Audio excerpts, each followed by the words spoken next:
Okay, so it being 7 o'clock, we have a quorum. So I am going to go ahead and start this meeting of the Finance Committee on October 29th. And this meeting is being held remotely, all members participating from wherever you're participating from, but clearly not from Town Hall. In accordance with the requirements of the open meeting law, please be advised that this meeting is being recorded and broadcast over the Lunenburg Public Access channel. It should also be available live on the Facebook page for the Lunenburg Public Access, and it should also, after this meeting, if not now, be available through the Lunenburg Public Access channel on YouTube. Since we are meeting remotely, I'm going to start with taking a roll just to make sure everybody can see and be seen who will be participating this evening. So let's start with Peter. Here. Heather. Here. Stroke. Dave Passios. Here. Chris Menard. Here. Jay Simeone. Yeah. John Henshaw is not here, which will bring me to my first public comment. I did send you all notice that John Henshaw has resigned from the committee. And I believe he was not anticipating being available to come to the meeting tonight. I have already notified the Finance Committee appointing committee and have notified the town manager. And as far as I know, they've already begun the process of posting the vacancy. So hopefully we'll be able to drum up some interest in filling the vacancy. On a personal note, I'm really going to miss working with John. I've worked with him more years than I care to count at this point, but he's always been a very thorough and thoughtful member of the committee, and I'm going to miss him. But unfortunately, since we can't gather together, we also can't have cake to celebrate. So with that, that would be the only public comment that I have for this evening. Are there any public comments from anybody else on the committee? Peter. Thank you. I just want to echo your comments about John. I have not had the opportunity to know John for a long time, but in the year and a half or so that I've gotten to know him on this committee, he has been steadfast in his encouragement and his keen observations of what's going on in town and in town government. Has a fantastic analytical mind that really helps us look at all the various angles, and I think that he will be greatly missed on this committee, and I certainly wish him well, and hopefully look forward to speaking with him soon. I haven't had the opportunity to catch up with him since I read your email yesterday morning. I wanted to make one additional comment relative to the comment that I made in the draft letter that I read last week about the trackless acquisition and the process that was followed to acquire that equipment. Based on the comments that I received both during the meeting and after our last meeting, which was 2 weeks ago, I've decided that rather than circulating that letter in advance of town meeting, that I'd like to pursue this together with the Finance Committee, if the Finance Committee is interested in proposing an amendment to town policy following the special town meeting. And we may do this as part of the debt activities, or perhaps may do it as a separate one ad hoc recommendation to the Board of Selectmen if the committee chooses to go along with that. But at this point, that's the avenue that I'd like to pursue. Yeah, actually, just to respond to that, I did hear from Damon McQuaid as the chair of the Capital Planning Committee to come to us to discuss the policy change that they're going to recommend. But I also would say that would be a good time to just ask you all to review all of the fiscal policies and just have a discussion on all of the policies we might want to visit and make a recommendation about to the Board of Selectmen, not just that one, but all of them. And I also want to thank Karen for getting the information out. And again, I'm going to assume all of you received the copies of the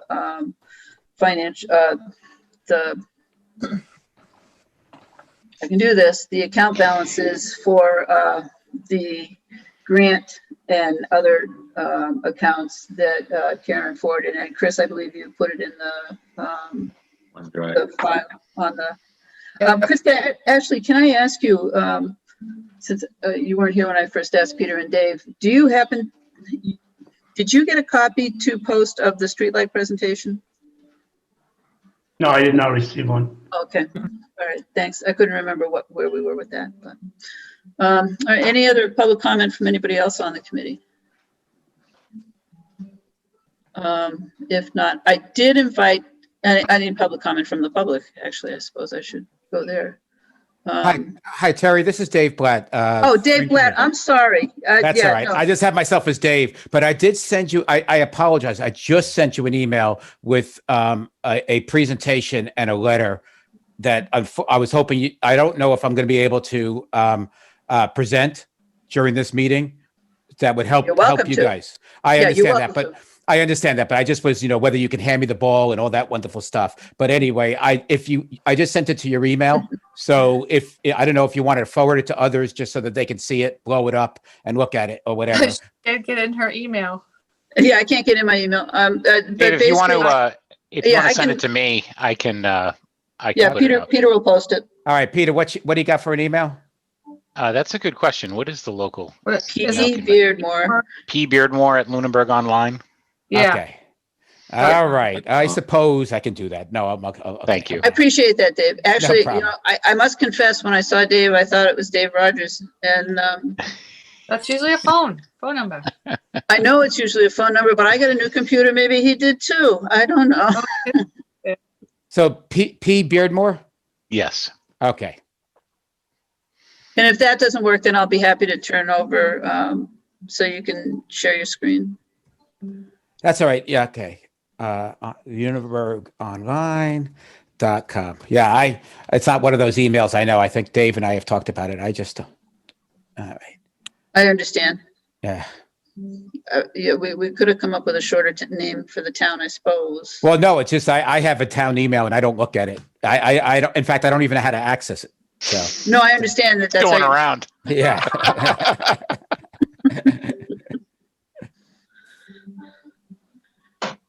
And actually, so I would also go back to when I was discussing what Karen had sent out and that information. I would also ask you folks to review that.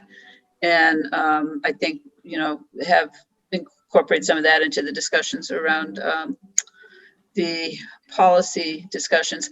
I think that Damon left it with, I let him know we were meeting the 12th.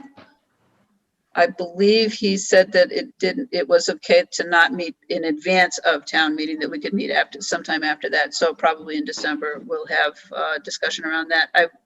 I might be wrong about that. If I'm wrong about that, then he'll be attending the 12th. I've lost track, so. I honestly Peter, thought we were Okay. discussing that tonight. I have both the letter and the PowerPoint open. okay, I'm So- gonna give you a host. Let's see. All right, you have it. I got a few minutes. So if you had other things, if you had to do some of your vote the Oh, minutes no, and all that you're first. Ooh, you're- number one on the agenda. I'm liking that. Okay. Dave, do you want me to show the letter, or do you want me to? What's your preference? The letter is something I'm trying to get into the ledger. Okay. I was told it's too long, so I have to try to shorten it a little bit. Okay. I'll shorten it a lot. But the either one, the PowerPoint's more detailed. The letter is kind of, I think, a little bit easier. So it's whatever you guys feel like you want to hear. All right. Well, I think for purposes of the meeting, the PowerPoint is probably Okay. Perfect. easier. Okay. That's what I'd recommend anyway. All right. Let me share my screen here. Okay. 3. Well, can you give me the ball and I can share? I'll share mine, or it's up to you. Well, I just opened it, so if that's All right, that's fine. No all problem. right.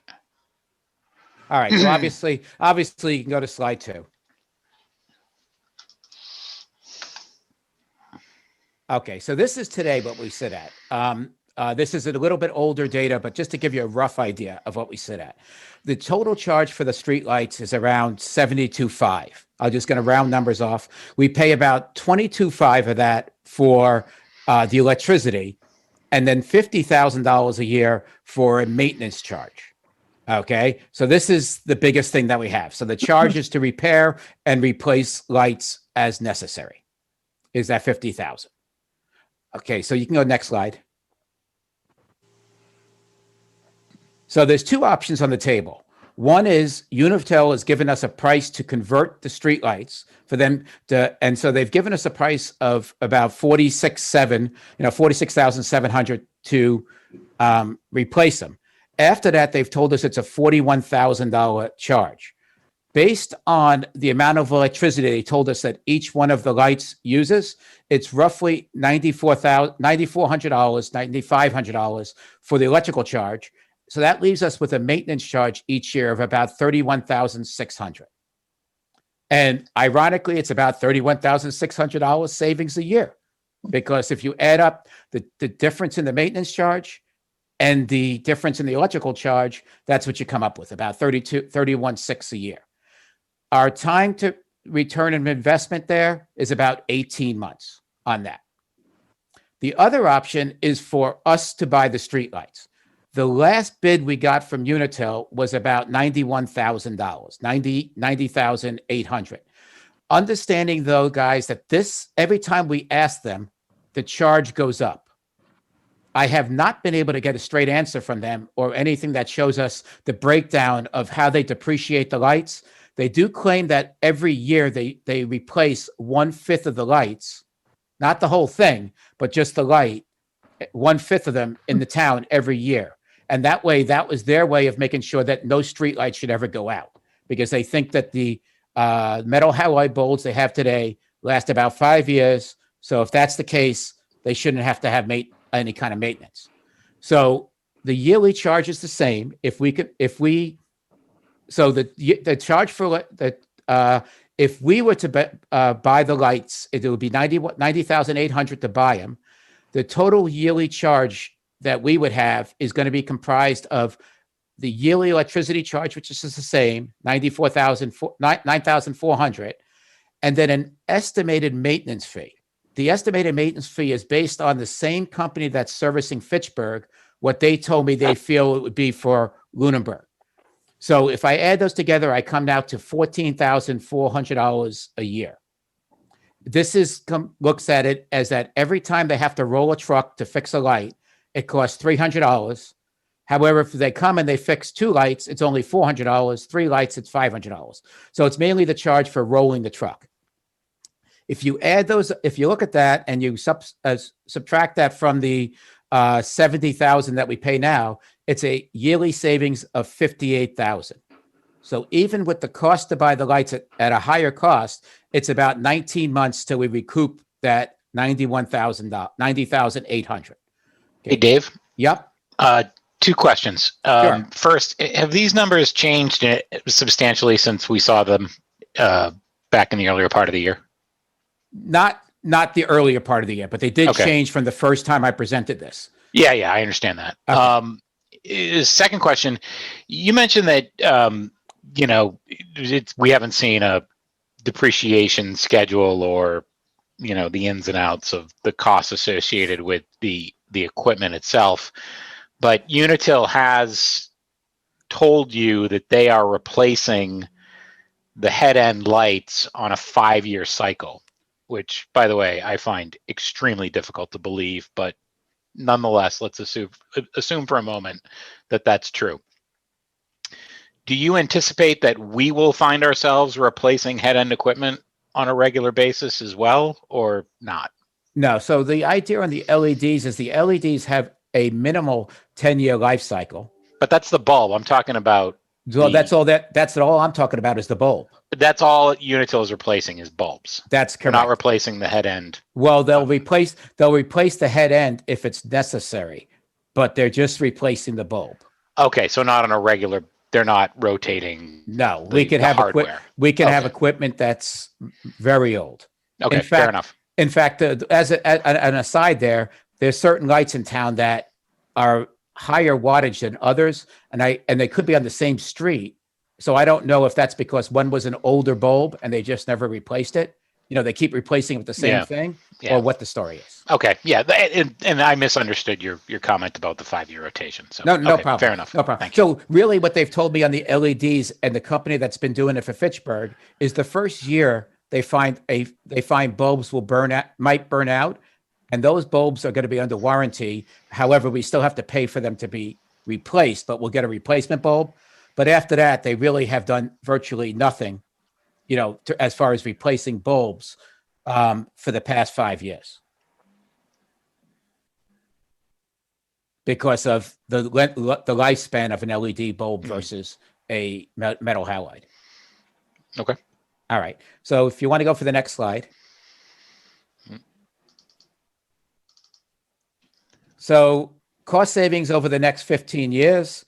This is if Unitil owns, you know, this is Unitil converting to LED. We'll save roughly 400 and change. And if we convert to LEDs after 15 years, we save close to like $750,000. This is if we went. This is you under the presumption that we get a grant from the green community to change the lights. Once we own them, we can apply for a grant to change the lights. And from talking to the people who run the thing, they believe that this is one of the most cost effective, and so therefore it's something that gets passed very often. However, the next slide, if I can go. So to this that. model assumes 10 years to replace the bulb? That's correct. That's actually just saying the $5,000 maintenance. I didn't even worry about how long it took for the bulbs. I looked at it as just the $5,000 maintenance, charge. And that was like a bulb. That was even if you look at the bulb is about $100. So even if you want to look at it and say we replace 20 lights a year, you're going to add another $2,000 to the total charge per year. Okay.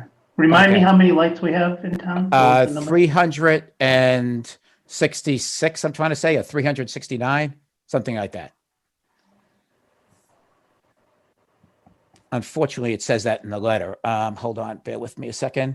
That's fine. I No, don't need an exact number. No, actually, now that 336, sorry.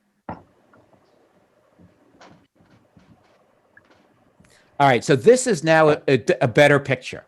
So this is a picture that shows you the gray line is going to show you if we did not get the grant. So judging that we had to spend $150,000 to convert it ourselves, this would still show after 15 years, we'd have over a $600,000 savings. I'm going by and based on the input I have from the folks from the state of Massachusetts and the folks who run the grant program that we would get it. But I just wanted to give you the worst case scenario of what would happen. So if you look at it, if we don't convert, it's about if we have to pay to convert, it would be about a 4-year return on investment versus a year and a half. And after year 8, we would be saving more money than if we still have Unitil convert. So if the last slide kind of explains all this. So this is the idea that year 1 cost to the year 15 cost. So if we do nothing, we save nothing. If Unitil converts, the year 1 cost is about $15,000. This is taking the amount of savings we have minus what we have to pay for the lights. So we would be at a $15,000 loss. After 15 years, we would be in the positive $427,000. If Lunenburg bought the lights, we'd be at about a 32.7 loss after the first year. However, after 15 years, we'd be at almost an $800,000 gain. And then now if you take the component of us spending $150,000 to convert, which is a very old figure I have. It's a figure from about 3 years ago that I got the 150 from, given to us by a contractor. And that way we would save roughly $630,000 after 15 years.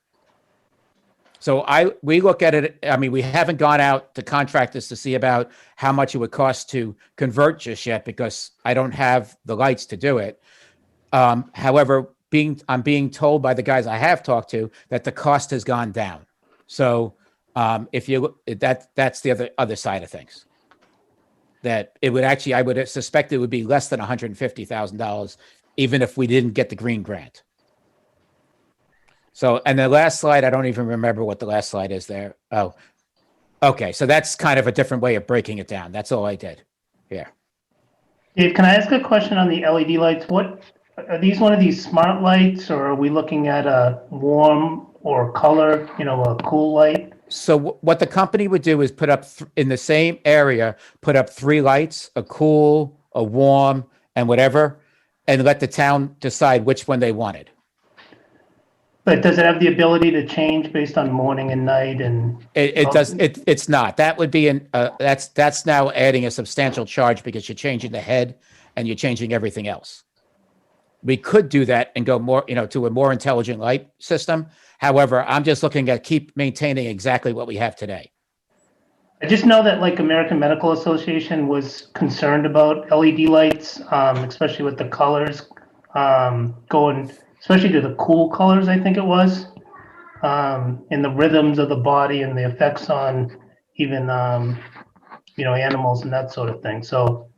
Right. That's how I said, that's why I looked at it as the company we talked about would put up three different temperatures, lights, warm, cool, or bright, and let us decide which one we liked after that. So, I mean, they've told, what I've been told is that they went with the cool lights. I'm sorry, they went with the bright lights in Fitchburg. And most towns are going with the bright just because, they're trying to get as much light as they can, much lumens as they can for the amount of wattage that they're putting up there. There's no difference in wattage between whether it's cool, warm, or bright.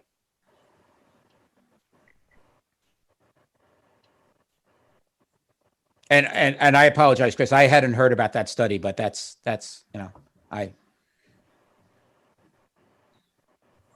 I can't see the metal halides being very good for us either, especially when they flicker. Yeah. Okay, and the recommendation of the Green Communities Task Force is to go for the total purchase and conversion, right? That's correct. Yes. So the fear we have is that if we have Unitil convert, we'll never be able to afford to buy them again. The other thing we're thinking is that because of that cost that we have, a lot of the money, a lot of the electricity we're saving on the solar fields that money can be diverted to other buildings or other areas. Our cheap electricity we're getting today, because we're spending $50,000 a year of that money just for the maintenance contract. Okay, and then the additional information is that we're talking about purchasing the fixtures and the bulbs, and that's it. The poles are owned by who? They're owned by Verizon. Verizon, okay. AT&T, Verizon, yeah.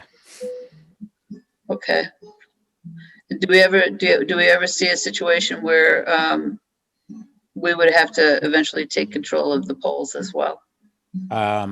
We don't foresee that. I mean, it would have to be, we'd have to negotiate with Xfinity, Verizon, Unitil, and I don't think all 3 entities want to pay us for the poles.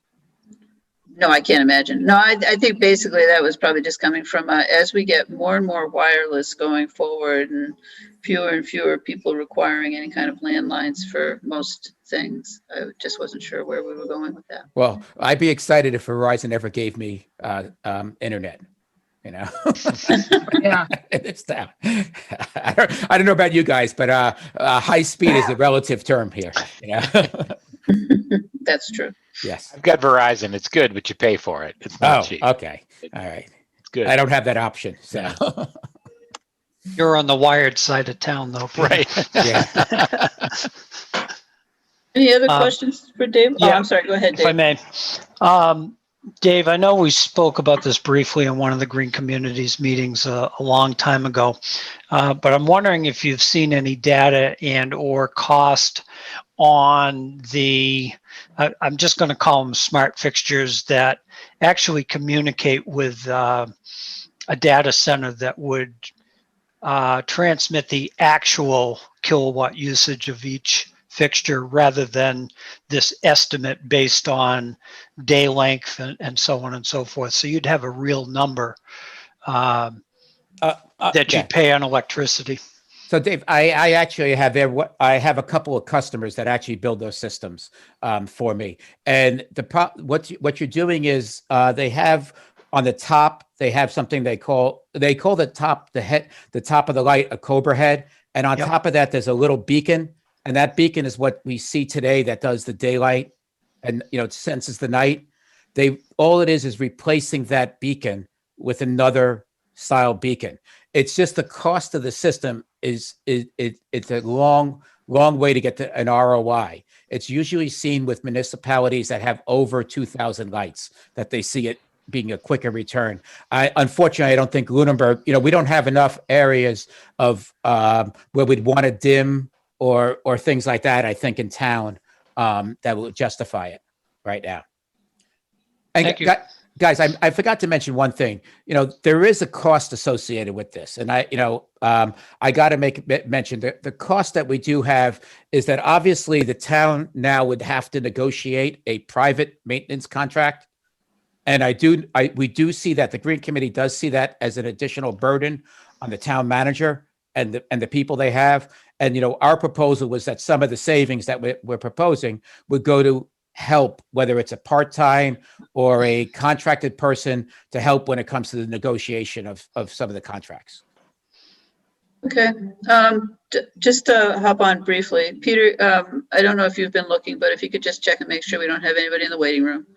And then Don't Heather believe we do. Lemieux, Thank you for the reminding town me. manager, has her hand up. Yes. Hi, Heather. Hi everyone. First of all, I want to thank Dave Blatt for all his work on this. He's done a tremendous amount of work and research and everything, and I thank him and the Green Community for that. Thanks. I agree that it's very attractive as far as the savings, because we always want to look for savings and where we can save money for the town. My one concern, and I've expressed this to both Dave privately and in public forums, to both the selectmen as well as select board, that my concern is, like he expressed, is the added responsibility, not just to my office, but it would be most likely under the umbrella of the Department of Public Works. And as everyone knows, we've been understaffed in that department for a little while. We still have 2 openings. So to add the additional work that would need to be done, and also coordinating with a contractor, that would be my concern. I haven't been able to connect with the Fitchburg DPW director yet, but I do plan on it. But what I have been able to look at their website, and they do weekly reports on all the work that they've done. So if you look at their website every week, there's a section on streetlights, and their contact with, I think it's Daigle Electric, Yes. is the contractor. So if you look at that, it'll show how frequently they're in contact with that contractor. It sometimes identifies how many repairs that need to be done to streetlights. So that would be my first question to the DPW director in Fitchburg. Any other questions for Dave? Well, I guess a question might be for Heather. Would there be a way of cooperating with Fitchburg on the maintenance of the town, both the Berg's lights? We would still have to go out to bid for the work. For the initial purchase. For the conversion and for a maintenance contractor. Purchase Right, and conversion yeah. is a one-time deal. It's only the But we would maintenance have to afterwards. have a maintenance contractor ongoing. Yeah, but we only have 336 lights. Once they're all converted, they're all brand new. Other than storm damage, there really shouldn't be a lot of maintenance to them. We're also purchasing the arm to the light as well, Yeah, not just Placing the, the arm, the light, the sensor. It's part of the conversion, Right. and that's a Right. one-time setup. that's why I want to speak with Fitchburg to see at what point did they start having to replace lights? What have been the benefits, the pros and the cons? So How many lights does Fitchburg have? I don't know. And us, I Do think. you know That's a that? city. They probably have considerably more than we do. I'm sure they do. Yeah. Yeah, Yeah. I- Plan would probably be to have, to do a planned replacement every so many years, once they get to be over, to the 10-year mark. Yeah, but they're Like- 5 years. They're 5 years into their program, so Yeah. I mean, I think it would be an interesting commentary, certainly to solicit. Yeah, it would be good information to have. Dave Blatt, you were going to add something, I think. No, so I think Fitchburg, if I remember correctly, I thought Fitchburg was somewhere around 1,400 lights when they had converted. Yeah, But- that's a lot. Yeah, Wow. a few more than we have. Much Dave bigger Passios? Department of Public Works. A much bigger department, yes. Dave Passios, you have your hand up? Yeah, my next comments have been made previously also in public meetings in regards to the town manager's comments. I disagree with the load of work that's being touted for this project. DPW is already the go-to contact department when somebody calls in and there's a street light out. Other than a little bit of management of a contractor who's under contract for 5 years, I don't see a lot of added work for DPW, and it's an issue that has been a problem for a number of years, has not been addressed. Supposedly this year, it's a priority, and I'm tired of that holding the town back from these savings. Secondly, year or two ago, we put on an assistant town manager or HR director who was supposed to lighten the load of the town manager so that she could pursue grants and process contracts of this type. These contracts for this project are once every 5 years. So we've already made an investment in a full-time person to lighten the load of the town manager. And I don't see this adding more than a negotiation once every 5 years and a little bit of communication back and forth with the DPW. Those are my personal thoughts, and they haven't changed in the last 3 years. Thank you. Chris Menard, you have your hand up? Oh, so I would just, on Dave's comments, Heather, would it be possible for you to make an estimate of how much additional work this would be, throughout a year or on a 5th year or something like that, to be considered as part of an overall recommendation on this item? And then, just Dave Blatt, if you could just look again on those kind of smart lights and what the options are on those, that would be an additional point that I'd like to weigh in the discussion as during the conversion, especially seeing that the cost would be easier to deal with during the conversion than having to do it later if that was found to be an issue. Yeah, more than happy. I'll talk to a couple of folks and try to get some idea of what it would be for a system, on that. Dave, Now, do you see that as being able to be added if we go after the grant and are able to get it? Can we add that dollar amount into the grant? I will talk to our liaison for the Green Committee Yep. for the state. But my understanding is that's a little bit more difficult because they don't worrying about the ROI is a little bit different than worrying about just the initial savings. Their goal is to get us to a 20% savings. And when you start getting into this part of it, we're talking about a savings on $9,400, under $10,000. Even Right. if we're looking at a 10% savings, it's really not significant anymore. Yep, I agree. Thank you. Heather, back to you. To respond to Chris's question, I can try to put an estimate together. I have, as far as LED streetlight conversion, I really have no basis, but to base it on other people's experience.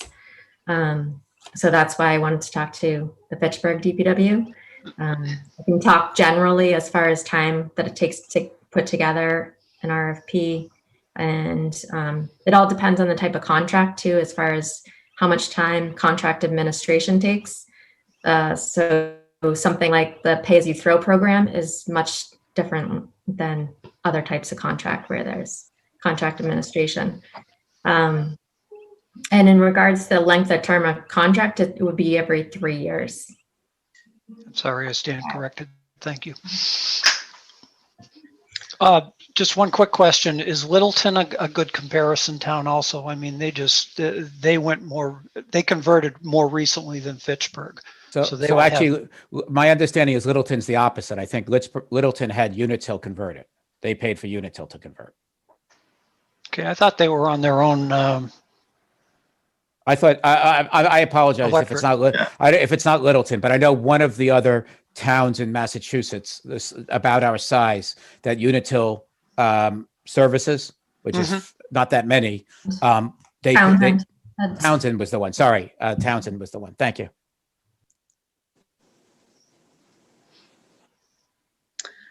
Okay, well, Dave, thank you very much for the information. I think, for me, streetlights and streetlight conversion has been a discussion that has been just below the surface for however many years I've been on the finance committee. So it would be interesting to see us come to some resolution of the question this town meeting. So the information is good. Are there any other questions that anybody on the finance committee could recommend to Dave that may come up at town meeting, or that, basically is information that helps you make a determination about how you might go with this, since when we make our recommendation to town meeting, depending on how many people show up at town meeting, I mean, we may be talking to ourselves, I'm not really sure. I think that the information that's been presented has been very helpful. I do still get a little bit confused with the way some of the numbers are addressed in terms of, I don't know what the cost of repair of the equipment itself would be. There's a lot of discussion around the maintenance costs related to the streetlights themselves or the bulbs themselves. I'm not sure what the maintenance costs would be estimated out to be in terms of the hardware that we're purchasing from Fitchburg in terms of what the bulbs go into. So to me, that would be helpful information to have, because Okay. basically once we do buy the fixtures, then we're on the hook for that as well. And I don't believe any maintenance contract would necessarily incorporate the cost of replacing any of those parts if it was required to do. Not that we have storms that knock down poles or anything. Hey, just a quick point, Terry, your audio has been kind of steadily declining while you Yeah. were commenting. So I don't know if you put something over your microphone or something, but I don't even know where it is. you've been harder to hear. Okay. And by the way, Terry, I did catch that, and I agree. I did have some numbers on what it would cost to replace the stem, because the contractor that we had that gave us a quote on changing it themselves, that's the $150,000, did look at it as saying, 10% of the stems or whatever, the pole that holds the head might have to be replaced. And so they did give us a number for that. I'll incorporate those numbers, and I'm going to try to make, I'm going to be meeting with the committee later my green committee in a couple of next week, and I'm going to be looking to try to fine tune this presentation so that it becomes short, sweet, and to the point, if I could. Awesome, Dave. Thank you very much. So the I'm only sorry, other Peter? question, Terry, that I've heard, I think it was at select board was, and it's maybe not even a question for Dave, but for the town is, we have 336 lights. Do we still need 336 lights, or do we need more or less? I think the answer to that has been, at least up to now, that each and every one of them was put there for a reason. Yes, you could review all of them, but you'd have to come up with a logical reason for removing them. They weren't just randomly put in there because somebody wanted one. There was a reason why they were put in. Heather, you have your hand up? No, I'm just, or not me. No, I'm sorry, not Other Troca. Sorry, town manager.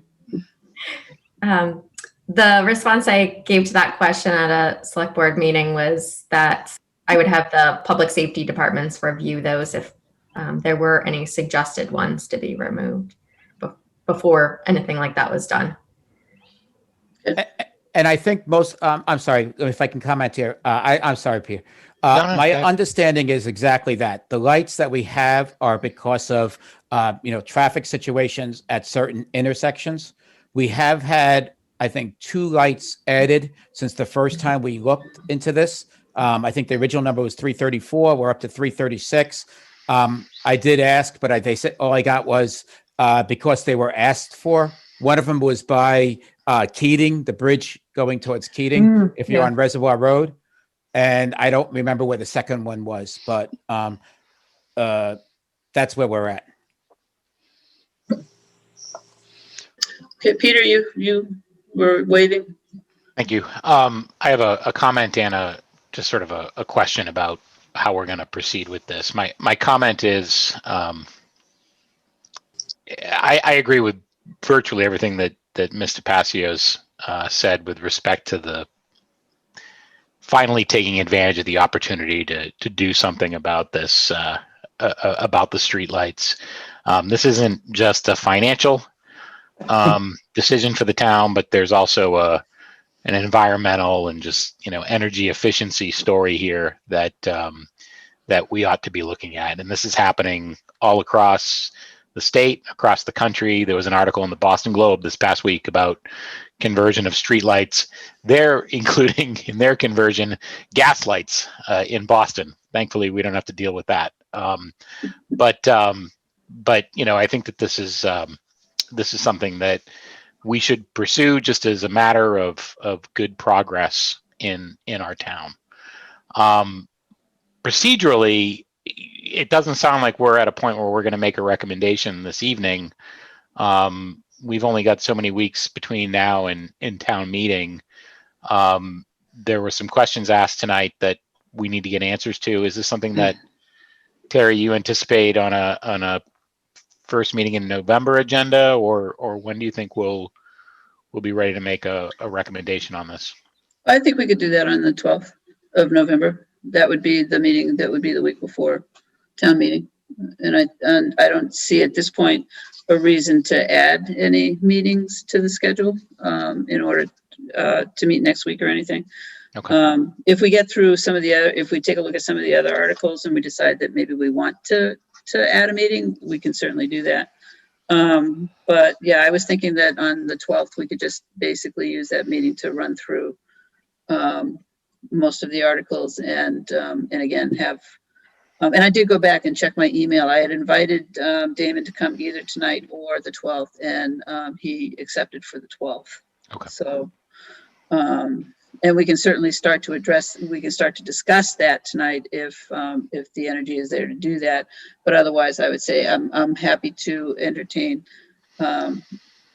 taking a look at this one for a recommendation on the 15th after any questions are addressed involving the initial,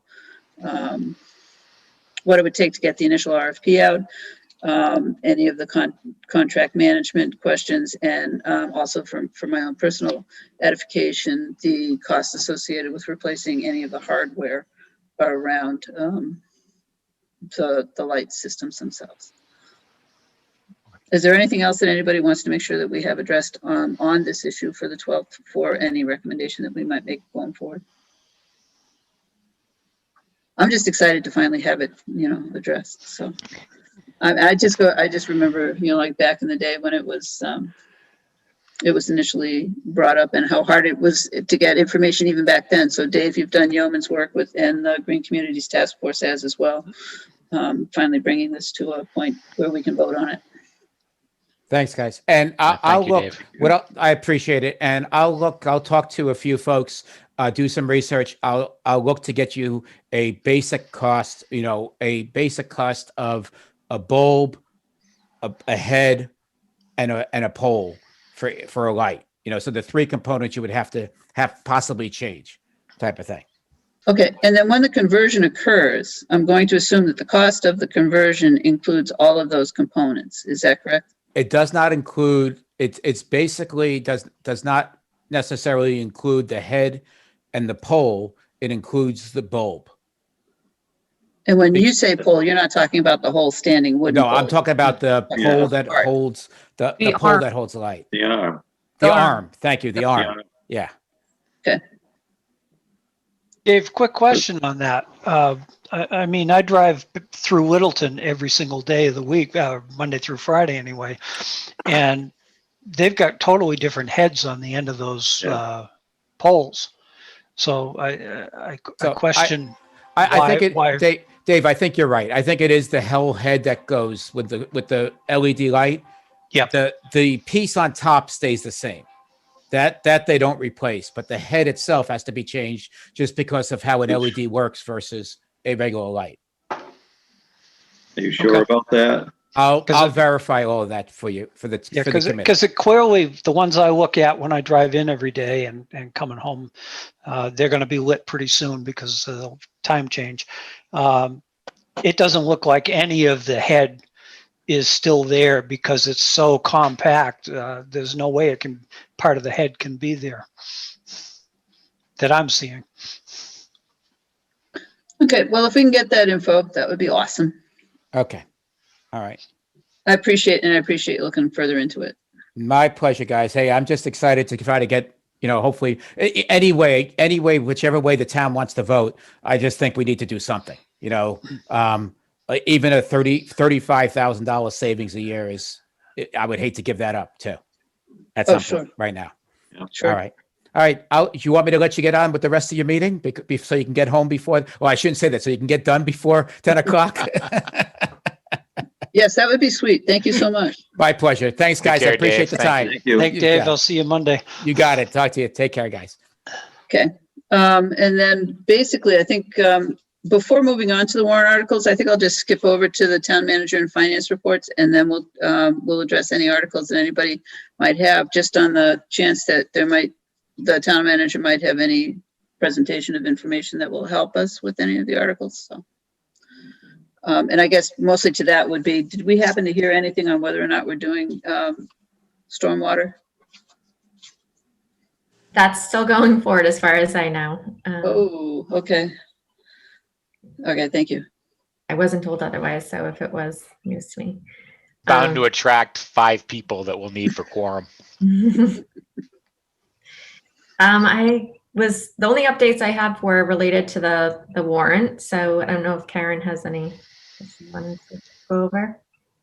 The CARES Act reimbursement she was working on this week for the round 2 submission. Then we can go straight to the warrant articles that you do have updates for. So if we want to take any action on any of those. You want me to open the warrant, Terry? Yes, please.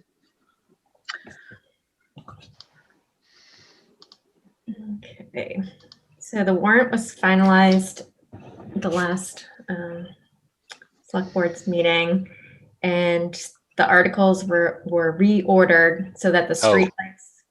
Okay, this is an older version I'm using. I don't know that I have a new version. Did you send us a reordered version, Heather? Yes.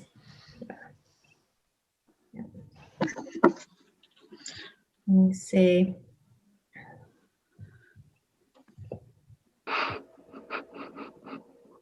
Do you know what the article numbers were? So the streetlights article was Article 19, so it's now going to be Article 4. So Okay, well, this is definitely not the current warrant. Do you want me to just go to 19? Or do we need, that was just to note that Okay. change of order. And basically, the reasoning is so once a vote is taken on Article 4, it would help determine the final figure for the stabilization.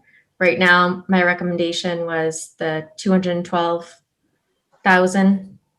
And if the streetlights article, because that calculates in 91,000 for the streetlights, if that does not pass or is a lower number, the recommendation would be to increase the amount that goes into stabilization. Mhm. So I think I reviewed those numbers last time. yes. Okay, so the stabilization number, nothing has changed with that. Special purpose stabilization, we reviewed that recommendation for 250,000. OPEB trust fund we reviewed for 110,000. Do have updates on the 2 collective bargaining agreements and those amounts, because those were voted by the board. And the figures for those. Heather, I'll assume that on town meeting 4, we'll hear the effect of those 2 contracts. Yeah, and I can tell you that right now. That'd be great. Thank you.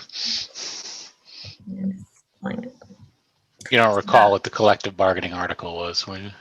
It was Article 7, I think. 7 and 8. Now it's 7 and 8, okay. Yeah, now it's 8 and 9. But Okay. so the fire collective bargaining agreement, so both agreements are 1-year agreements for fiscal 2021.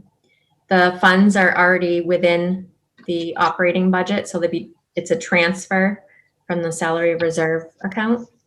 The impact is it's a 2% COLA. That impact for the fire is $8,427.30.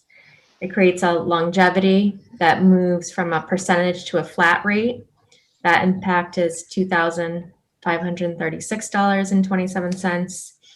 And it creates a educational stipend for members that hold associate's, bachelor's, or master's degrees with an impact of $4,000, and a stipend for the ALS coordinator for $1,500. So the total impact for the fire collective bargaining agreement is $16,463.57.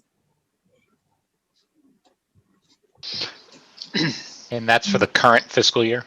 Yes, for the current fiscal year, which would come out of the salary reserve account. So is it a 1-year contract or it's just the 1 year we're voting on? 1-year contract. Oh, okay. Due to we felt due to the unforeseen unknown in fiscal 22, 1-year contract was appropriate. Okay. So the clerical collective bargaining agreement is also 1-year contract with a 2% COLA. That financial impact is $13,389.43. And that's the only financial impact. And other than financial impact, there's no change in number of days per week, hours, so on and so forth. All the staff has existing same hours. Yep. within the budget. Mhm. So we're on course here to have what, a half dozen renegotiations all in 1 year now. We're doing these 1 years, and that means that we're going to be negotiating every collective. If we continue to do this for another year or so, we're going to be renegotiating when we ever do go to a long-term contract, every single one of these collective bargaining agreements in 1 year. I think that's pretty dangerous. They're not all up at once. No, the next one that's up is DPW, so would be negotiating 3 this year. Plus the school department. 1 Well, year. that's the school department, yeah. Yeah, they have 1 year. They have 1 year, so in 2022, they've got to renegotiate another. And if this situation doesn't No, settle I'll have to- down, I'll have to renegotiate again in the spring. Yeah, they all will. Yeah. All right, so just, for how many collective bargaining agreements does the town have? 4. 4, okay, so basically, Not including the schools, right? Right, not including the schools. No. and the schools have 3 or 2. No, I think they might have 4 as well. they probably have 4. Yeah, because they have the custodial, the clerical, the paraprofessionals, and the teachers. Okay. Yeah. So potentially in 2 to 3 years, if we keep doing this, we're going to be negotiating 8 contracts. Well, I mean, in the grand scheme of things, the big one is the teachers, Yeah. right? Yep. And I just add for commentary, while we're in a emergency situation, special situation here, we're adding 2% COLAs. I didn't get a COLA this year. Most of my friends didn't. I don't know too many people who did. And our school department did a 1-year contract with no COLA increase. So there were minor modifications made to the pay scale, but there was no COLA increase Correct. in that contract It was So- at 0.5% for the Half- top step. for the Upper top level. step. For the top step For half a year. for half a year, correct? Yep. So I got to tell you, I'm not feeling it. I mean, I understand the Board of Selectmen has recommended or voted to approve this, but I think we're setting ourselves up, and particularly we're setting our school committee up for a really tough situation come their next negotiation. Well, I think that, the only difference is that the contracts are much smaller because of the personnel. Of In course this- they are. Crazy, yeah. The difference in the 2% would probably be so big compared Yeah. to 13. Yeah, it would be crazy. So, but I agree. I don't understand why anybody's getting COLAs or increases at this point. People are lucky to have jobs. Well, and I don't want to. I wouldn't agree with you there, Heather. I mean, I'm sensitive to the fact that we need to be good employers and responsible employers, and I wouldn't want to convey that attitude to our workforce. On the other hand, we have to be responsible stewards and be forward thinking in terms of what our financial obligations are going to be while we're trying to maintain a level of service. And we're in a year of flat funding to local aid, and we probably will be again next year as well, based on the governor's outlook that he shared over the last couple of days. So I don't know. I mean, it's a tough decision, but it's a really tough decision when we know we're looking down the barrel of some tough negotiations and a really tough year that our teachers are experiencing this year. I'll talk about it in my committee report, but our teachers are killing themselves right now. And I wouldn't be surprised if they're gonna expect some remuneration in the coming year. So I don't feel good about this. Just to take a look back, do you know off the top of your head what the previous collective bargaining agreement was, what the previous COLAs were? 2%. I'm sorry? I believe they were 2%. So it was 2, 2, and 2 each year? Okay. And the police department got 3, 3, and 3 this year? Prior to, what did they get? No, it was not 3. Yeah. It was 2? Yep, I believe it was 2. 2, 2, and 2 though. They didn't do a 1 year Right. Because It was a prior 3-year. to, right? It was a 3-year. Effective this year, though. No, it was effective last year. It Yeah. was effective Yeah. last year.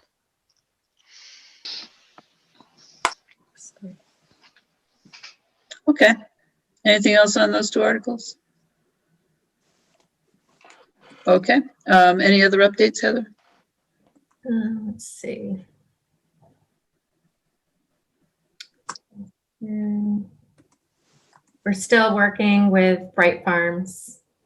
The board has a meeting with them on Tuesday, so that's still under negotiations for that TIP agreement.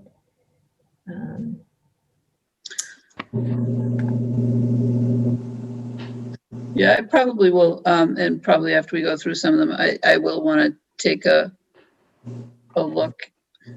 Just try to get a sense of how people are leaning, on that article as well. I'm certainly not prepared to make a recommendation at this point, but I don't know if others might be.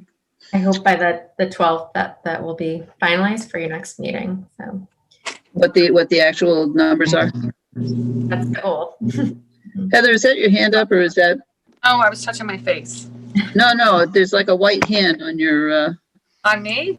no, it's not on you. It's the way that Zoom has a little arrow now for me that is a hand. So it would happen to be next to your head. And Heather Lemieux, can you circulate an updated copy of the warrant when you have a chance? I sent it up this morning. Did everyone else get it? No, I I didn't don't. get I it. I received didn't get it. I didn't get one Oh. either. Oh, No, Let me just double check, but I don't remember seeing it. no, I I don't just see it. checked mine. Looking at my inbox. Wait, let me see. I didn't get it. I didn't get it. okay. I will. I'll do that after the meeting. Thank you. Welcome.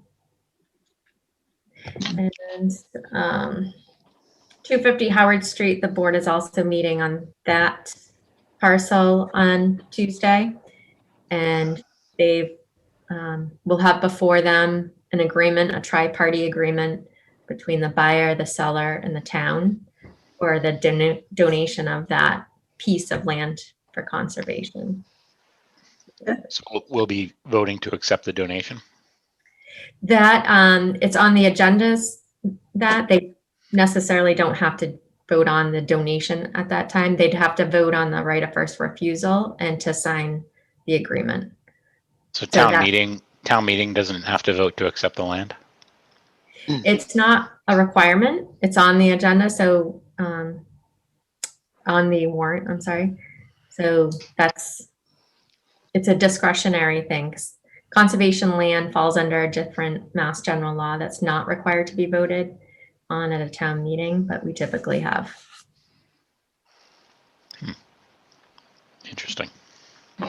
So with Right. that, Heather, what you just said, Heather, is it's on the warrant. So if the right of first refusal is passed over, will be passed, assuming the agreement is inked, the right of first refusal article will be passed over, and then there's another one that accepts the terms of the agreement, if I remember correctly. About the donation, yes. Okay, thank you. And I believe that is all I have for updates. I did have a question on the TIF. You had mentioned that they would be looking at some point possibly to expand. Would they also be looking for a TIF on the expansion? That will probably be part of the discussion Tuesday night. So they are looking to do first, phase one would be a $10 million construction of the facility. The second phase is another $10 million investment in property as well. All right, so basically then on Tuesday night, it's going to be the body of the agreement that will be being discussed and agreed on by the select board. Okay. Right, all the obligations of Bright Farms, Mass Greenhouse LLC, and the town. All right, and then that's what's going to be put forward to the town to vote to accept or not. Right, once they come to an agreement. Heather, do you know the second $10 million, that would be basically equipment and personal, it's not personal property, it's business property. No, it's How much is that would be eligible for a tip the second time around?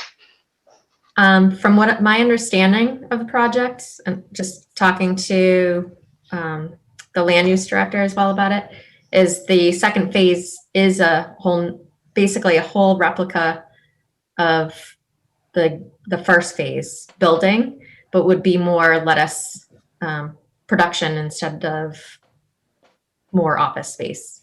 Like for phase one includes more office space and greenhouse, and phase two would be more greenhouse, but similar size. So at that point, we would be looking to give them a $2 million tax incentive for prime real It estate. was calculated and that would be inclusive of both phases. That's all negotiable because if it depends when it happens and what year. Okay, and the TIF agreement, again, just to see if I'm remembering this right, is related solely to the cost of the build out, not the real estate itself. So the So- land itself is still subject to the tax. Yes. So it's the incremental investment, the added investment in the property. So the base valuation and however that base valuation changes for the property, not inclusive of the added building and site development that's done to the property, that would be taxed at normal rate, wouldn't receive a tax exemption. Okay. Any other questions on the TIF at this time? I mean, basically, I'm just planning on Tuesday night. I imagine I'll just check in and watch the presentation to just get a better sense of it. And again, if we want to revisit for any kind of a recommendation vote, we can do that on the 12th as well. Nothing? Okay. Do we have any more updates on any of the warrant articles? No. That's it? Okay, any questions from anybody on the committee on any of the warrant articles that were on, that are there? None. Okay, good. Okay, so basically, since we've already done the report of the finance director and the town manager and the warrant articles, was there anybody that wanted to address the articles on the contracts, the employee contracts on articles, the new articles 8 and 9 at this time, or do you want to wait until the 12th?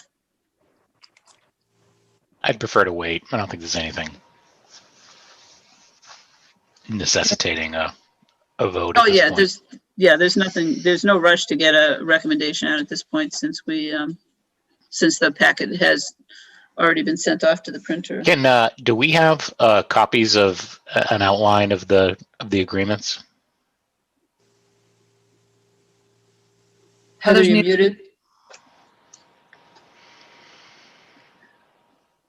Yeah, the MOUs need to be signed, but they were voted on.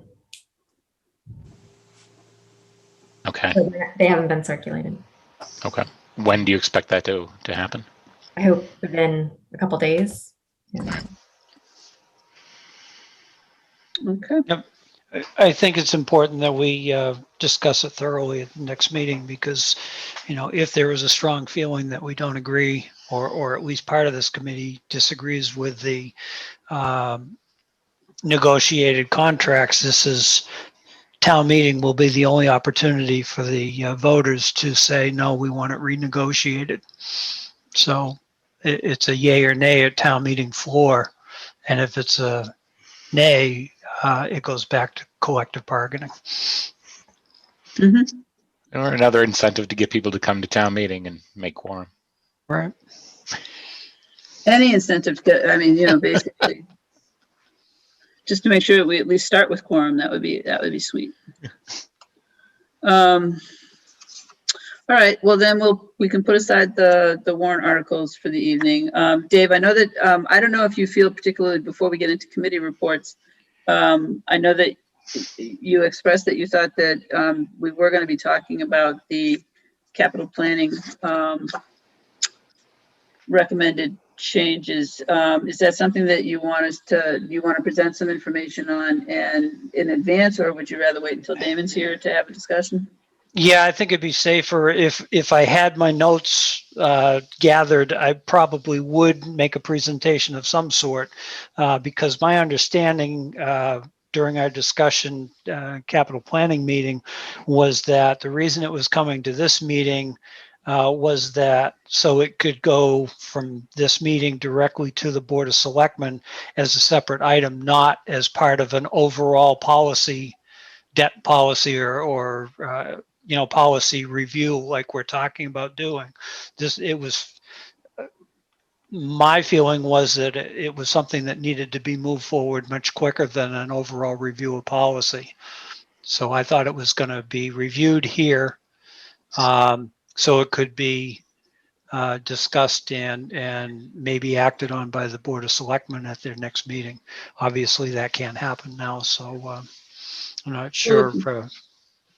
It could certainly happen still in November. I mean, clearly, if he comes and presents on the 12th, I think basically what I was opening up was not necessarily, let's go line by line through the policies. I think it was just if there's something that we wanted to look at to make sure that we highlight for the Board of Selectmen that, and maybe we just highlight that there's things in there that we'd like to address and work towards. If it's not time sensitive, and I don't believe that changing the capital planning policy at this point, unless there was something that was going to affect how something in November or December, that would be one thing, but. The only concern I have, and maybe there was no intent of putting the change in policy in place this quickly or quickly enough to affect the budget process for 2022, but the major change is the fact that the dollar threshold for a capital project is going from, Heather, correct me if I'm wrong, $10,000 to $30,000 was the recommendation. Yes, that's my recollection too. Right, and there were a couple of other, conditions put in there also about lifespan and extension of lifespan, things like that. But that was the biggest thing because it was felt that the $10,000 number was totally antiquated for today's finances. Yeah, that's probably true. It was a while ago that it was written. Heather? Your hand is up and your mute is on. Okay. No, was Dave finish? Yes. Yes, I am. Okay. I just, looking back at my town manager report, there are a couple things that finances would probably be interested, I'm sure. If anyone watched that meeting, so we participated, we were approached by Maya, is our insurance carrier as well, about participating in a post-65 program. So we had a pool of retirees that because of when they became a town employee, they weren't Medicare eligible. So they were in the active plan versus Medicare. So Maya has done this with a number of communities to save money over time, as well as for these retirees, moving them into Medicare plans. So the end result was by shifting these employees, the town would pick up Medicare Part A for the employees, and it would shift them out of our active plans, which reduces our claims in that category and significantly would reduce our annual premiums, renewal costs for our actives, and impact long-term as well for our OPEB costs as well. So by participating this year, Maya, as part of that, agreed to a 2% discount for our fiscal 22 active renewal. So whatever our renewal is going to be, we're going to get an additional 2% off of that renewal cost. Oh, So- that's super. Congratulations. No, this is a good move for the town and for the retirees that were in those plans. So an analysis initially, it was going to save a minimum of $62,000 in the first year. And I spoke with Parker Elmer about since at least 2017, and that they were recommending that we move in that direction if we could. And this would reduce our OPEB liabilities. He estimated between $5 and $6 million in our Nice. one change. Also, surplus vehicles. We sold some surplus vehicles through Municipid, and those are DPW old vehicles and one piece of equipment, and we received $12,450 from that. Right now on Municipid is some old cruisers, so we're getting bids in actively now through that auction site, and that I believe closes tomorrow. So we'll get additional funds for those as well. And that is all. I think Terry's frozen. Quick question while she's frozen. The trackless, I'm assuming that's in a future auction after we've replaced it, or? I would let whoever when the new DPW director comes on to make that decision. Yep. Okay. Thank you. Barry, do you have audio? Terry, are you there? Nope. Sounds like a no. She's gone. Good thing you got control of the meeting there, Peter. Yeah, you're actually right. Yeah. I have a question on the special revenue fund list that that was sent out. Either Karen or you sent. Karen sent it out. Do we have I saw the descriptions, but do we have how these funds can be used and what triggers them, or how they're replenished and that kind of level of detail on it? I mean, you would have to let me know what funds you're talking about, because it makes a difference. Many of those funds that are listed on that schedule are grants, especially on the school side. Some of them are revolving funds. We have enterprise funds. So, I mean, you would really have to let me know which ones in particular you were. Well, I mean, there's some big ones in there, like the federal drug forfeiture fund. What is that? Can that be used for?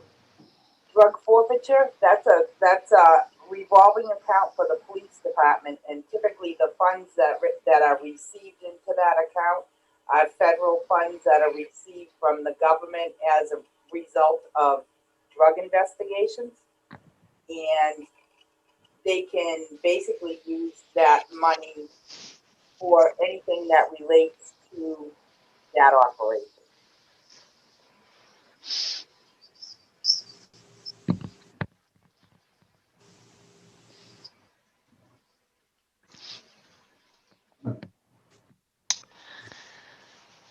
Chris, is this a discussion you want to hang an agenda item around at a I future think meeting? maybe, I guess I just want a better understanding of how some of these funds might be used, and No, I think it's a worthwhile to do a kind of a structured discussion around it, and maybe just yeah, and that's what I was looking for more so than any individual one, but yeah, agree. It's kind of interesting also that, we have a number of different types of revolving funds, and learning how and when they were either accepted or created would be a good exercise, because I'm looking into Parks revolving account, and I've been told, I haven't done the research yet to go back to it, but I'm told that the Mass General Law that created it is different than many of the other revolving accounts we have, but it was accepted by town meeting on February 6, 1984. So I've got to go back to I'm assuming a special town meeting and find out the exact wording as to how that was accepted. It may have been just as simple as accepting that chapter and paragraph or whatever. But there are some specific, there's specific verbiage that goes along with the Mass General Law that created that speaks to how the monies are to be handled in, out, and what the maximum amount can be at the end of the fiscal year. So and I'm assuming there's variations of that all through the revolving accounts. Okay. Seeing that Terry hasn't come back, I'll just officially declare that she's not available, and I'll take over chairmanship of the meeting for the remainder, or until she comes back. But we should probably make note in the minutes accordingly. And I'll obviously make a note to Terry that this is something that we probably need to at least have a discussion around. Mhm. Okay. Anything further, Heather? No. Okay. All right. Minutes. Do we have any minutes to approve this week? Well, I just dumped one in the file, but I don't expect any of you read them. So Okay. I will put some more in there and then send you guys an email. All right. Sounds Okay. good. Committee reports. Does anybody have any committee reports? Yeah, Peter, if I could, I'll be brief. Sure. TC Passios committee met, honestly, I don't remember the date, but it was about a week or 10 days ago.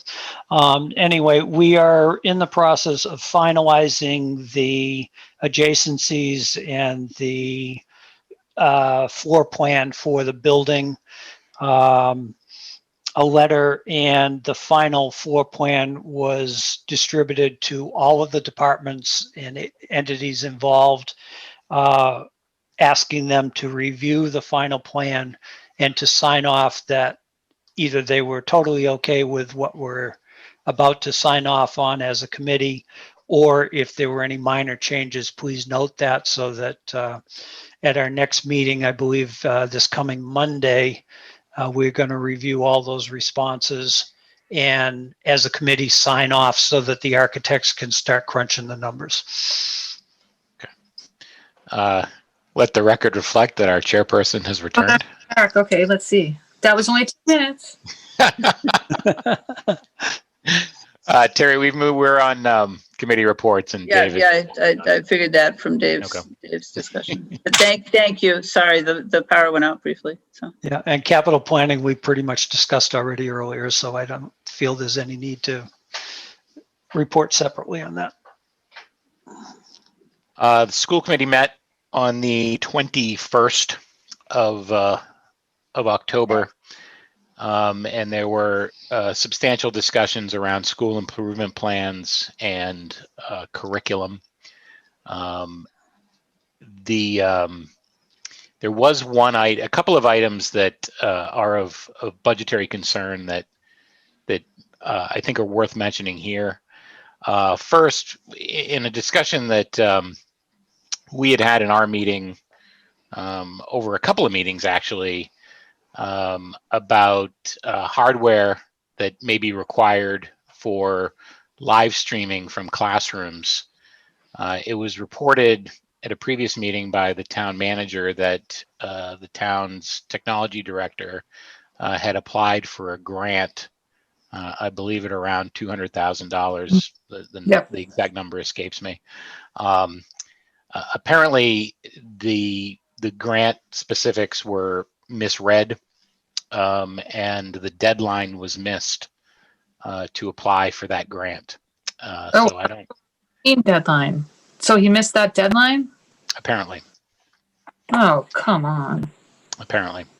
So I don't know if there wasn't further comment at the school committee meeting, and I don't know to what extent the town manager or the technology director may be able to comment to us on the topic. I can comment on that. Yeah. Sure. So I was informed by the technology director and the superintendent that had occurred. And I had reported that he was going to apply for that grant for that remote meeting equipment. he was going to apply for around 62,000. I believe that was the estimate. The rest was already planning to come out of the DESI CARES Act funds for the cables, monitors, and equipment, other related equipment. So the cameras was what he was going to submit the grant for through the Community Compact.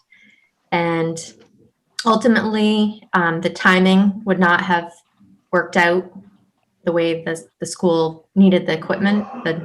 The grant would have been announced around Thanksgiving, and the timing for the equipment is needed before then. So the backup plan, even when discussing the Community Compact plan, was that it would come out of the CARES Act funding if needed. So that's what we have done as far as what will be submitted this week for the CARES Act round 2 reimbursement. So they can move forward with the purchase of those cameras for that project. Okay. Additional to school committee, and I'll have another comment on this or a request when we get to future meetings or public comment. There was also a permission to post agenda item relating to custodial care in the schools. Apparently they've had trouble finding the right mix of part-time and temporary help for regular custodial cleaning that does not involve COVID-19 related work. And so the school committee voted to approve posting for positions for student custodians for after school work. And the total cost through the end of year will be about $13,833, about $2,800 of which will be recoverable through COVID relief money, CARES Act type money, and the balance from local budgets, which will be funded through unexpended funds due to available because of vacancies. And that pretty much concludes the relevant school committee.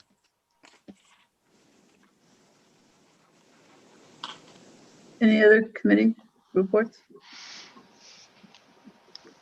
I should ask at this point, who was it? Does anybody remember? And I can go back to the minutes and check at some point who John was covering.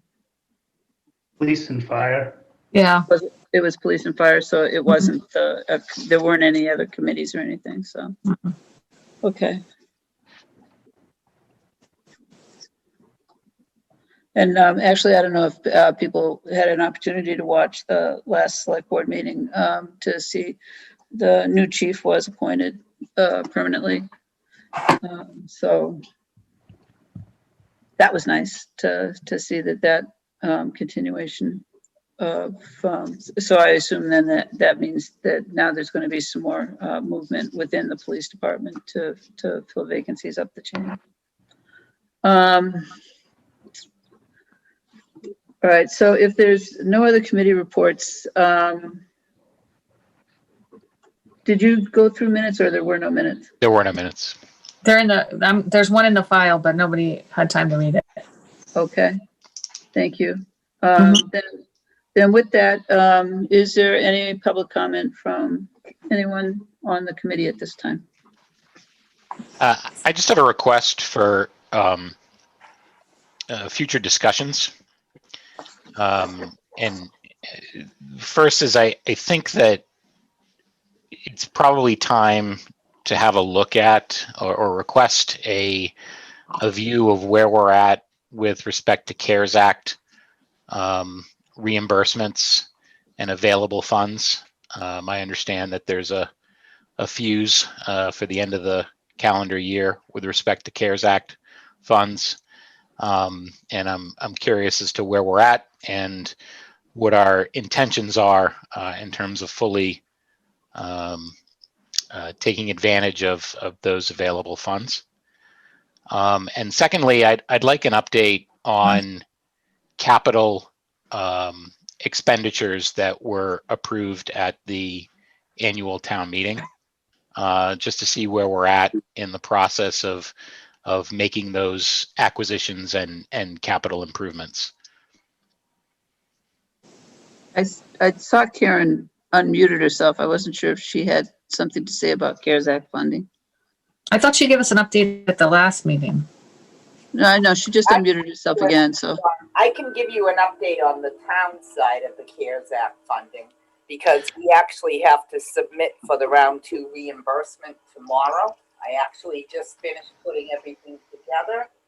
Let's see. I can tell you that the total eligible amount that the town of Lunenburg had was $1,027,771.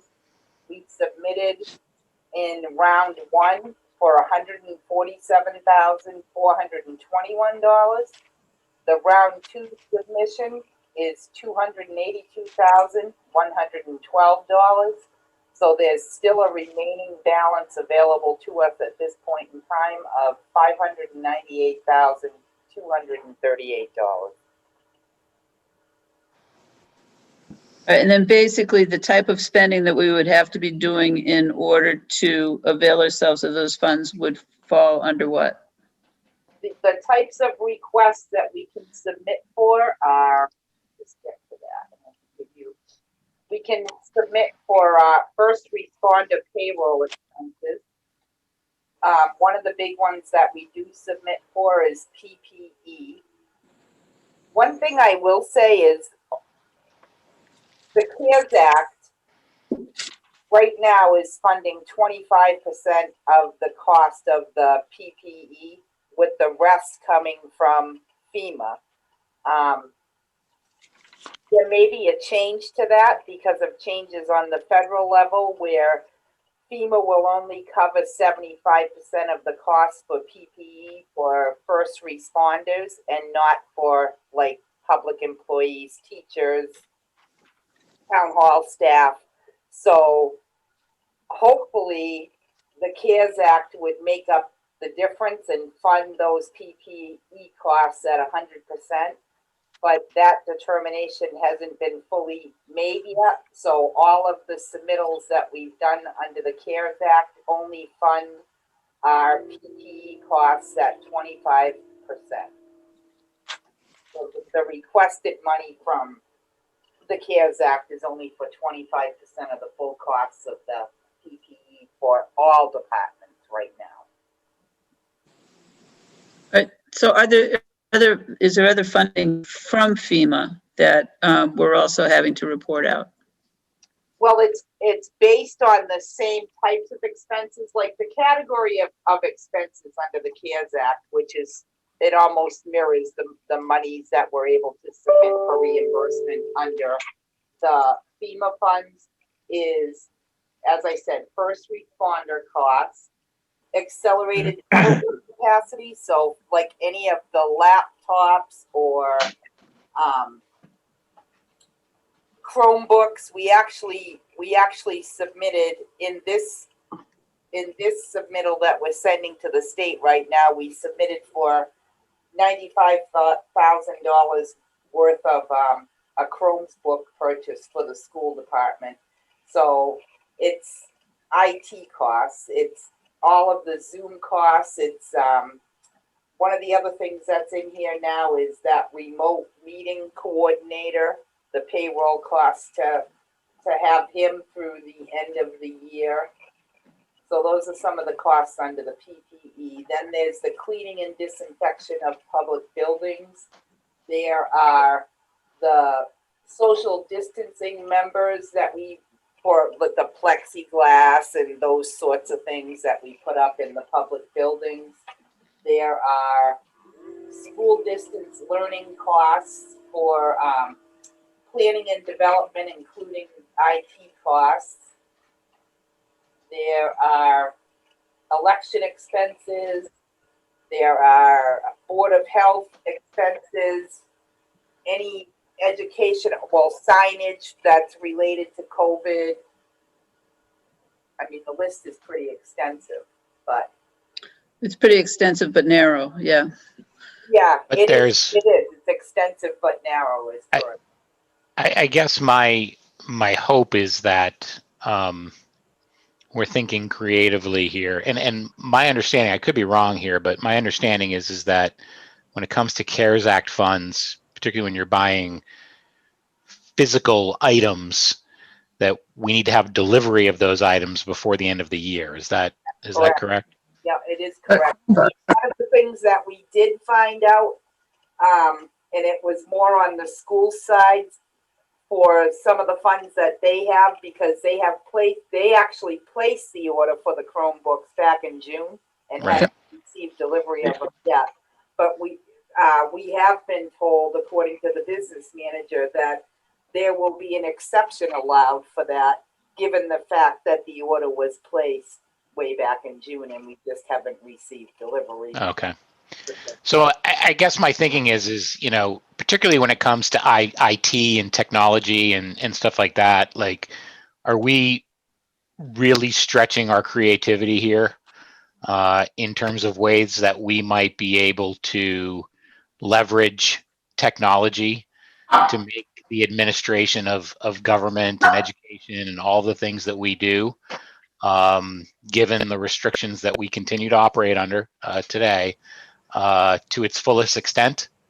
And are we pulling the trigger on some of those opportunities, given a very short amount of time that those funds may be available to us?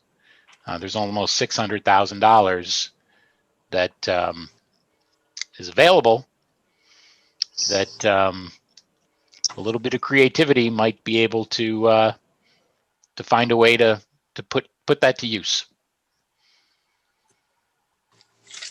Okay. All right, thank you, Karen, for the update. Any other public comment from anybody on the committee? Okay, I don't see any public to have public comment from. There's nobody in the waiting room, right, Peter? No, there is not. Okay, very good. Then with that said, our next meeting is November 12th. We will probably circle back around to the warrant articles and also have a discussion with Damon McQuaid and take a look at the capital plan fiscal policy. And if we want to take action at that point, that's fine on that particular policy, but there are still several policy changes that actually, I say several policy changes, but that's probably not true. I think certainly visiting the creation of potential new policies, and again, going back to the TIF, I would express my own personal hesitance to feel confident making a recommendation in favor of the TIF, only because we don't have a policy around how we would address an economic development issue like that, so that all the players, that the playing field is even for all the players that might potentially play. To me, it would be nice to have some guidance in terms of how that would be addressed on an ongoing basis. So again, I'll probably just revisit the whole notion of, it would be great if that, if we were really pushing harder on filling up and setting a charge to the Economic Development Committee to come up with some kind of guidance around that. But again, that's my personal need, is to have a little bit, to just to feel more confident saying that, or more comfortable saying that I can support a TIF in a situation where I'm not sure that the town has taken a position on economic development, which would make it easier for me to jump on and say, yeah, that's consistent with what the town said it wanted to do. So, so that's, so when I'm talking about policy type things, that's where my mind is going. I know that there are other policy questions that people might have again, just taking a look at it. And no, I don't want to slow down getting the capital planning change in, especially given that, yeah, it would be great to have that information out to departments in time for budget planning and testing whether or not there would be an impact to what the budget process might look like for those departments going forward. And basically, Dave, I was going to come back to you with a question on that in terms of whether or not you do tend to see on the capital planning committee that there are requests that are under $10,000 or under $30,000 in the next several years on the schemata going forward. Have you seen anything that's basically on the horizon that basically is at that below that $30,000 tipping point? And you are muted, Dave. Thank you. Honestly, I haven't looked at the multiple years beyond this year to see what might be on there that could be affected. I was actually, through you, going to ask Heather if perchance she's mentioned that this change may be coming through to department heads, just so that they're aware. And I don't know. We haven't discussed it as a committee, or I haven't even thought of it as an individual as to at what point we would implement it and how it would affect any projects that had already been submitted for under $30,000. I think that will be part of the discussion once it's decided if it's going to go into effect, and maybe that'll be part of the Board of Selectmen's discussion if they choose to accept it as to how it's going to be implemented. Right, I would try to bring that up as a point if I'm able to attend that meeting. Okay. Harry, what exactly is the agenda item that we're looking at for that with respect to the capital planning committee? The capital planning committee is looking for the finance committee to. Is the capital planning committee coming to us with a recommendation that they want us to support and push forward to the Board of Selectmen related? Right. Sorry to interrupt. It was decided that that normally the finance committee is the one that brings any amendments or changes or review of fiscal policy to the Board of Selectmen. So if at all possible, we tried for our request, put it through finance committee, at least let them review it and see how they felt about it, and maybe make a recommendation to the Board of Selectmen. The other choice was that we could go directly to the Board of Selectmen, but it was felt we had time to bring it to finance on the timetable, as I mentioned earlier, thinking that it was coming to this meeting and then going directly to the Board of Selectmen in the first meeting in November. I don't think there's going to be any major impact if it's delayed a couple of weeks, one way or the other anyway. Can we also add to that agenda something related to the, we seem to now just get like one little line of what the capital planning item is and the amount for it. But I'd like to see us get to a little bit more as to like, what's the justification, what's the funding sources, kind of almost like a one pager per every capital planning item. And if they're going to be at a meeting, maybe it's a good opportunity for us to discuss what kind of information.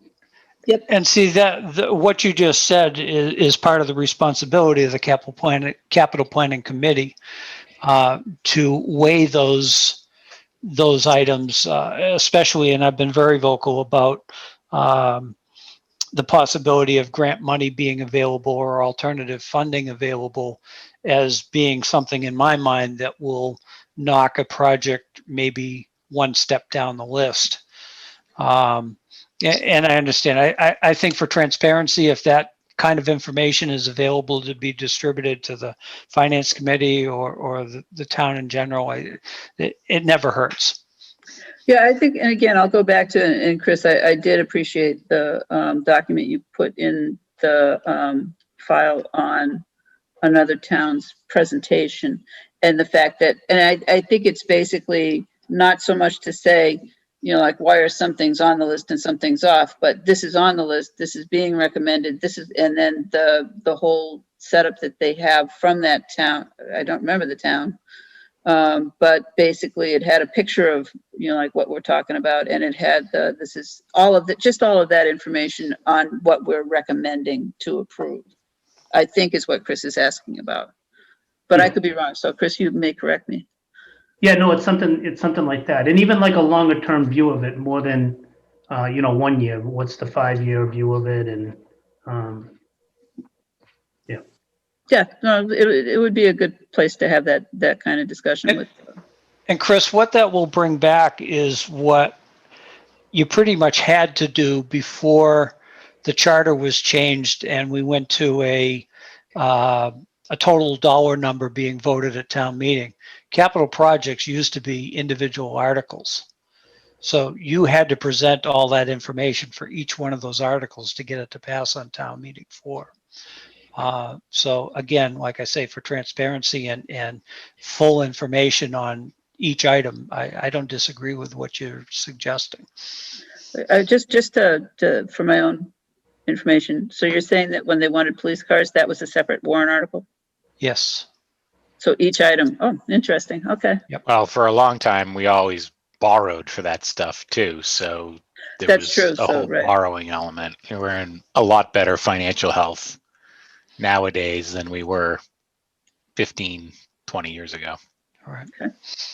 well, aren't there also cases where towns just vote to approve that you don't even need to go to capital to regularly buy police cruisers? You're just buying them every 2 years and it's part of the operating budget. I honestly couldn't answer that question. Heather may be aware of some other city or town that does that. I'm sure. Some towns or cities do, yes, do that as part of their operating budget. That'd be interesting to consider. I like the oversight that we bring through the capital planning process today.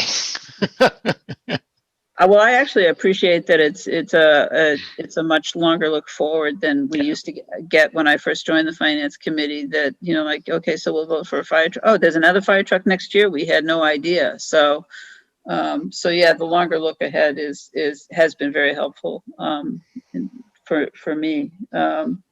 Any other public comment from anybody on the committee? Hey, Terry, I just wanted to let you know that while you were briefly offline, we discussed adding an agenda item to discuss the town accounts, the Oh, yes, okay. special revenue, special accounts, and that kind of thing. So, Okay. I'm not sure that it's urgent for the next meeting, but it ought to be on the list of things to discuss. Yeah, I'll be happy to just put it on the agenda as an item that might come up. We may or may not get to it on the 12th, but certainly I'll put it on the other thing that we used to have, and I could probably go back to it, was that we used to have standing items that we would put on the list so that we could, again, you know, like, because I haven't checked in with you recently on the whole debt work that you guys have been wanting to do. And I know that Chris and I still need to work on something having to do with recommendations related to building projects.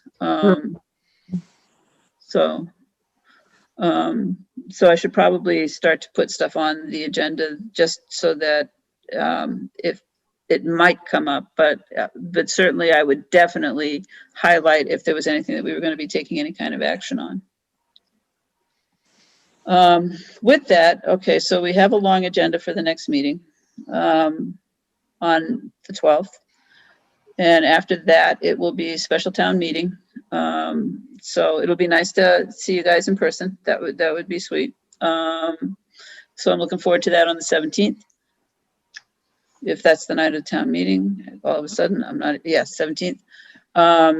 And with that, be happy Terry, to. before we adjourn, if that's where you were going, I'd That's like where to- I was going. Yeah, I'd just like slapped to you. make, just like to make a quick request, because I am going to be joining in on the Green Communities meeting next week. I'm wondering through you, if I could ask Jay if he can dig up that email that he sent around to everybody in regards to the streetlights back around Springtown meeting. For me to find it in my email box now would be virtually impossible. But Jay, if you could resend Yeah. that, I'd appreciate it. Sure. I just also wanted to point out that in the OneDrive, the original Dave Blatt presentation is there. It has It is? pictures. Yeah, right. The original one, it has photos, etc. Guess I'll have to get signed into that, won't I? Yeah. I haven't done that didn't yet. see it. It's in there in October 15th, I believe, is where I saw it. Okay. Thank you. Yeah.